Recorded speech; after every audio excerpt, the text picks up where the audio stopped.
Okay, so get this.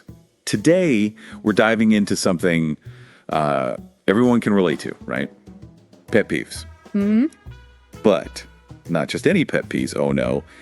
We're talking about the ones that drive us crazy at home. Ah, yes, the ones that hit closest to home. Exactly.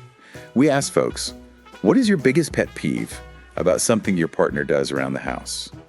You know, just to see what we're dealing with here. Right, because those little annoyances can actually tell us a lot about ourselves, about our relationships. And maybe even about, like, society as a whole. Oh, that's a good point, yeah. So some of these responses were, like, so relatable. Leaving empty containers in the fridge, the pantry. Oh, yeah, classic. Right. But then there were some that were just touch shoe. Yeah. Like not rinsing out protein shakers. Yeah, that's a whole other level. Right. So, like, what's the deal with that? I mean, is it really about the empty carton or the dirty shaker? Well, not really. It's more about what those things represent. Think about it in terms of shared responsibility.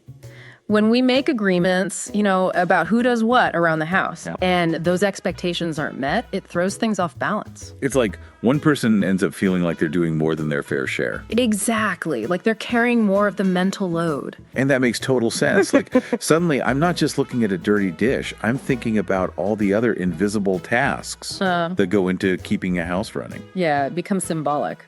Speaking of interesting patterns, something else I noticed. Almost all of these pet peeves came from women. Oh. Yeah, just one guy shared his. That's fascinating.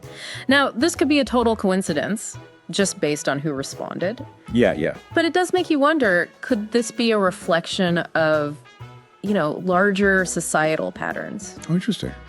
Traditionally, there's been this division of labor in households, right? Women often end up doing more of the housework and caregiving. And even as things are changing, are those unspoken expectations still hanging around? Yeah, that's a really good point.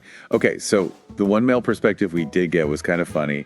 His pet peeve was when his partner says, I don't care about where to eat, but then rejects every suggestion.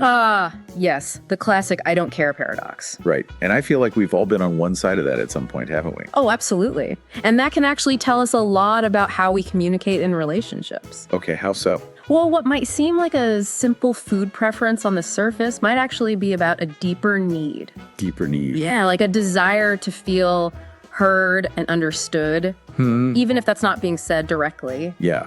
It's like they want their partner to be a mind reader. Right. But on the flip side, sometimes you really don't care. Right? You just want to eat. Yeah. So how do you navigate that? Like the tension between wanting to choose, but also wanting your partner to, like, get you. That's the real challenge, isn't it? It's about finding that balance. Exactly. Maybe the key takeaway here is that these little pet peeves, they're not so insignificant after all. Oh, I like that. They can offer these valuable insights into what we need and expect in our relationships. Yeah.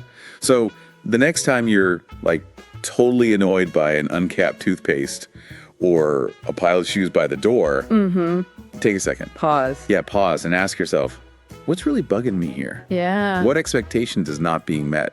Maybe that can be the start of a real conversation. Exactly. It's about getting to the root of the frustration, you know? Totally. Instead of just letting those little annoyances build up. Because ultimately, wouldn't it be better to, like, understand the why behind the annoyance and find a solution together? Absolutely. And who knows, maybe that can help us all live together a little more peacefully. Even with, like, a few stray socks and coffee rings here and there. Even then. Perfect.